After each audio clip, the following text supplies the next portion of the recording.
안녕하세요. 아점튜브입니다.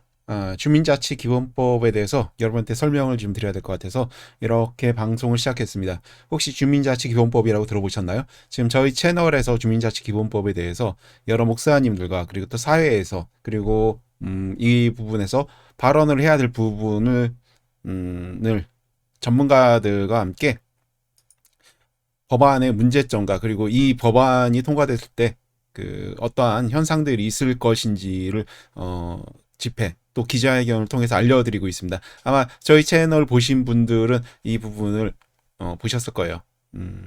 우선 주민자치기본법이 뭔지 한번 확인해 보겠습니다. 주민자치기본법이라는 거는요. 어, 주민자치기본법과 이와 관련된 찬성과 반대, 이와 관련된 논란에 관한 내용이 있는 문서이다. 제정 이후 민선 지방자치가 출범한 지 30여 년이 지났으나 새로운 시대에 걸맞는 주민 중심의 지방자치를 구현하기 위해 법 제도는 제대로 정비되지 않고 있는 현실임. 현재 지방자치법에서 주민자치의 원리를 명시하고 있으나 주민투표, 주민조례발안, 주민소환 등 주민참여권 강화 제도 외에 풀뿌리 단위에서 주민자치의 체제를 규정하는 내용은 미흡한 상황인. 또한 지방자치분권 및 지방행정 체제 개편에 관한 특례법에 주민자치 중심 조직인 민주자치회가 명시되어 있지만 시범적 운영으로 제한되고 있어 자치단체의 자율적 시행이 불가능할 뿐만 아니라 주민자치회의 법적 성격과 지원체계에 대한 불명확성이 해소되지 못하고 있는 상황임. 그 외 주민참여형 정책과 관련한 법안들은 대부분 보조금 지원, 종합계획 수립, 인증, 전달 체계 등 지원 근거를 중심으로 구성되어 있어 실질적인 주민의 공적 참여를 뒷받침하지 못하고 있음. 이에 2013년부터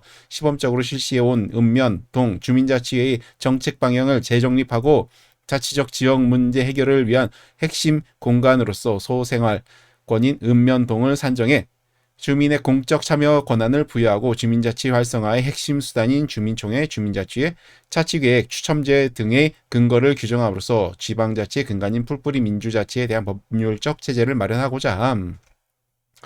여러분, 요렇게 그 의도, 개요만 보면 어때요? 큰 문제가 없어 보이죠. 근데 문제는 뭐냐? 이 법안에 어떤 독소 조항들이 있다는 거죠. 여러분 민식이법 아시죠? 민식이법이 통과된 이후 여러분의 생활에 엄청난 변화가 있었죠. 시속 30km에 그리고 또 어, 어린이 보호구역에서는 주정차 관련돼서 더 강화됐고 벌금도 그리고 처벌도 강화됐습니다. 근데 이것을 물론 우리의 자라나는 어린아이들의 안전을 위해서 당연히 필요한 조치일 수도 있겠지만 그로 인해서 여러 가지 많은 부분의 생활이 바뀌지 않았습니까? 법이라는 건 그렇습니다. 이 법을 제정을 하면 법에 의해서 우리가 구속되고 법에 의해서 생활이 변화가 있어야 돼요. 여러분 시민 단체 아시죠? 시민 단체들이 힘을 얻는 이유가 뭡니까? 어떤 재정 지원이나 그 힘이 있는 사람들이 모였기 때문 아니에요. 시민 단체가 그래서 하는 일이 뭐예요? 압력을 행사하지 않습니까? 어, 자기네들이 힘이 있으니까 그 힘을 뭐 시위, 집회 등을 통해서 과시하지 않습니까? 시민단체가 그래서 무시할 수 없는 발언권을 가진 단체가 됐죠.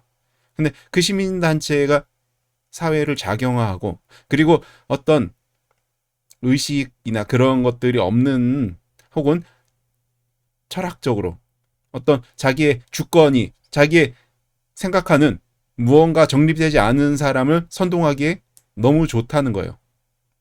야, 우리가 이런 좋은 생각을 갖고 있으니까, 야, 생명을 예로 듭시다. 생명을 살리자고 하는데 누가 반대합니까? 근데 생명을 살리기 위해서 여러 가지 우리들이 희생해야 될 부분, 그런 것들을 너무 강요한다고 했을 때 우리는 불편이 있을 수밖에 없어요. 근데 우리는 뭐예요? 참죠. 마찬가지예요. 시민단체가 뭔가 대의를 갖고, 야, 우리가 이걸 해야 되니까, 이 대의를 해야 되니까 시위를 해야 돼. 집회를 해야 돼. 이런 대의적 성격을 갖고 우리가 큰 뜻을 이루어야 되니까 압력을 행사해야 돼. 이렇게 했을 때 반대할 수가 없어요.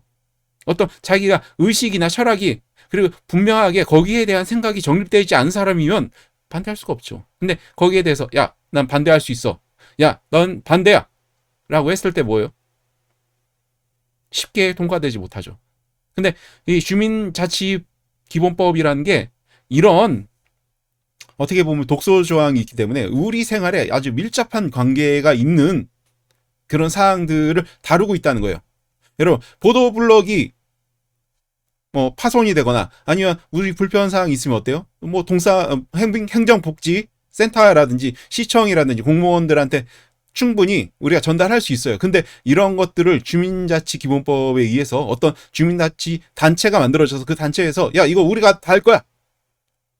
그러면 이중적으로 우리가 그런 일을 할 필요가 없죠.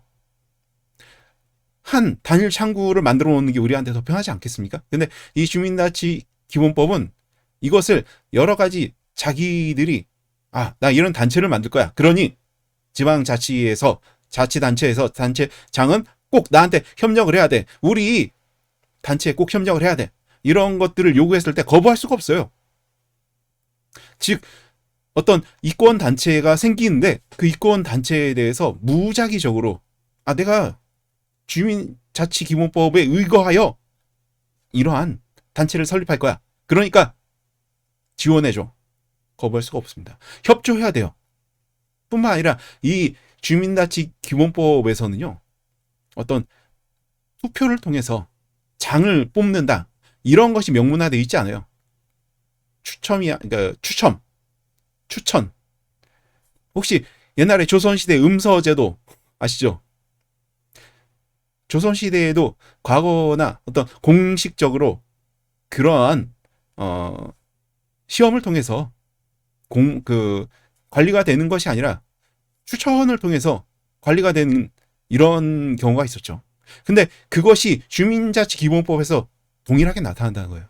뿐만 아니라 그 여기서 주민단체 주민의 정의에서 그 지역에 거주를 하고 있는 주민등록상 주민이 아니라 외국인도 될 수 있고요. 그리고 그 주소지의 사업체, 주소지인 사업체도 될 수 있어요. 즉 어떤 노조가 결성되어 있는 사업체에 그 노조원들이 주민자치기본법에 의거하여 우리가 주민자치기본법에 의거하여 단체를 만들었어. 그러니 단체장은 협력을 해야 돼 우리한테. 그리고 우리가 이런 어떠한 뭔가 우리에게 유리한 조례라든지 이런 것들 우리에게 유리한 무엇인가를 요구했을 때 거부하기가 쉽지가 않겠죠. 법이 있으니까 협조해야 된다는 법이 있으니까. 뿐만 아니라 여기 이 법에는요 초등학교 학생들까지도 이 주민자치기본법에 의거하여 어떠한 단체를 설립할 수 있어요. 물론 초등학교 학생들이 이런 걸 하면 좋은데 문제는 뭐냐, 그 아이들이 어떤 정체성, 자기가 이것이 진짜 원하는 건지 확고하게 정체성이 있습니까? 제가 사이비들을 많이 상대를 하는데 사이비들의 문제점 중에 하나가 이거예요. 여화 증인 예를 들어볼게요. 여화 증인에서요, 여화 증인 자기네들 자녀를 교육할 때요, 야, 하나님의 것은 좋은 것이야. 하나님의 나라를 위해서 사는 것은 좋은 것이야. 그러니까 너 앞으로 대학을 가서 세상 공부하는 게 낫겠니? 하나님의 나라를 위해서 사는 게 낫겠니? 이런 식으로 대학을 포기하는 것을 강요하다시피 선택하라고 해요. 그럼 아이들이 무슨 선택을 하겠어요? 하나님의 일은 좋은 것이니까 하나님의 나라를 위해서 내가 하는 것은 좋은 것이, 나 대학을 포기할래요. 이걸 아이한테 선택하라고 하면 아이는 자기가 그것에 대한 경험, 어떤 지식, 그리고 충분하게 이것을 선택해서 좋고 나쁜 것을 구별할 수 있는 능력이 부족한 상태에서 선택을 할 수 있단 말이에요. 만약에 초등학생들한테 이 어떤 단체가 설립을 하게 만든다면 누가 하겠어요? 보통 선생님들이나 아니면 그 초등학교 관계되어 있는 어떤 그 교육기관에 누군가가 그런 것을 주도할 수 있죠. 아이들아, 야, 학생들, 이런 우리가 무엇인가 필요해. 우리가 여기서 시위하는 게 필요해 했을 때 학생들이 뭐예요? 거기에 대해서 찬성과 반대가 명확하게 나눌 수 있을까요? 아니죠. 야, 생명을 살리는 게 좋아. 야, 우리가 모든 것을 나눠서 행복하게 사는 게 좋아. 라고 했을 때 자신들이 어떤 기준이나 가치관이 너무 이상적이다 보니 현실적인 판단을 못할 수도 있다는 거죠. 근데 이 주민자치기본법에는 이런 초등학생들마저도 여기에 참여할 수 있는 단체를 만들 수 있다는 거예요. 이런 부분에 독소 조항이 있기 때문에 뭐 외국인들이 와가지고 어떤 일정 자격 요건, 시민권을 취득하는 게 아니라 일정 자격 요건만 내면 외국인들도 어떤 단체를 만들어서 압력을 행사할 수 있다는 말이에요. 이런 법이 생기면은 결국은 피해는 누가 볼까요? 그 지역의 주민들이 보겠죠. 왜? 지역 주민들이 어떤 의사결정을 하고 해야 되는데 바쁘잖아요. 회의, 옛날에 반상회라는 거 있었죠. 반상회 회의하면 여러분 참석 잘했던 기억 납니까? 아니죠. 반상회 자체도 바쁘니까 하는 사람만 했죠. 이 주민자치기본법도 마찬가지. 하는 사람만 할 거예요. 그 사람은 누구? 어떤 내가 노조에서 어떤 노조위원장을 해봤거나 그런 활동을 해본 어떤 시민단체에서 어떤 시민 활동을 해본 사람, 이런 사람들이 거의 주도권을 잡을 확률이 높아요. 그러니까 시민단체와 같은 압력단체가 또 생길 수도 있는데 그 압력단체가 누구의 투표로 인해서 우리들이 진짜 대표라고 선정하는 그런 사람이 아니라 우리들이 원하지 않는 사람이 될 수 있다는 거죠. 그래서 이 주민자치기본법에 대해서 우리가 다시 한번 생각해야 돼요. 공산화의 길목이라는 건 뭐냐? 여러분, 인민재판이라는 거 들어보셨죠? 법에 의해서 우리가 정확하게 법이 정해진 대로 판결을 받고 법에서 정해진 대로 우리가 제재를 받는 건 상관이 없는데 사람들이 야, 저 사람 나쁜 사람이야. 그러니까 죽여. 그 사람 죽여야 된다. 이게 말이 됩니까? 근데 여러분, 그 6.25 남침 때 분명히 우리가 공산주의를 경험했잖아요. 그때 인민재판으로 얼마 많은 사람이 죽었습니까? 똑같아요. 공산화의 길목이라는 거죠. 야, 우리가 스스로 우리 자치적으로 말은 좋죠. 공산주의가 이론적으로는 나쁩니까? 아주 좋은 이론 아닙니까? 다 같이 똑같이 공평하게 나오자. 공평하게 우리가 권력을 갖자. 근데 그게 가능합니까? 해보니까 어떻게 해요? 여러 가지 문제가 있죠. 이 문제가 있는 원인이 뭐예요? 인간이 타락했기 때문 아닙니까? 인간이 불완전하기 때문 아닙니까? 주민자치기본법도 마찬가지예요. 어떤 불완전한 인간들이 그것을 하는데 견제 장치도 없이, 그리고 추천에 의해서 어떤 주민의 진짜 이 지역의 주민이 아님에도 불구하고 혹은 주민이라 인정할 수 없는, 대표라고 인정할 수 없는 사람마저도 어떤 압력을 행사하는 그러한 조직을 만들고 우리의 삶에 밀접하게 관계가 된다고 하면 우리 다시 한번 생각해 봐야 되지 않을까요? 아마 제가 이 부분에서 발언을 이렇게 하는 이유 여러분 한번 쭉 찾아보셨으면 좋겠어요. 제가 또 설명을 드리겠습니다.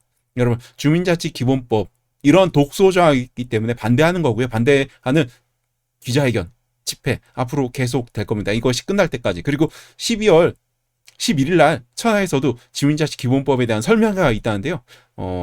그 자리에서도 제가 발언 기회를 얻을 수 있을지는 모르겠지만 최대한 한번 가서 어떤 일이 있는지, 그리고 그것의 독소조항에 어떠한 생각이 있는지 발의하신 분들에게 한번 물어보고 싶습니다. 예, 여기서 인사드리겠습니다.